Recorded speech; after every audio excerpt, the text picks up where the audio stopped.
আসসালামু আলাইকুম রহমতুল্লাহ। মা এমন একটা সম্পর্কের নাম যার তুলনা দ্বিতীয়টা আর হয় না।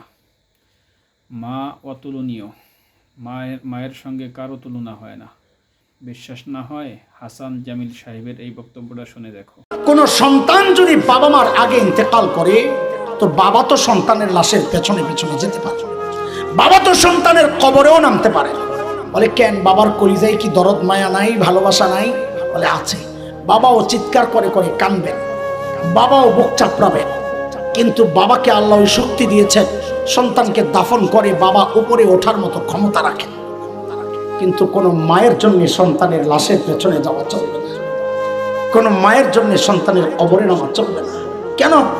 দুনিয়ায় এমন কোন মা নাই যে সন্তানকে দাফন করার জন্য কবরে নামবেন, সন্তানকে দাফন করে সুস্থ অবস্থায় উপরে উঠবেন, এমন কোন মা নাই। নিজেও লাশ হইয়া শুয়ে পড়বেন।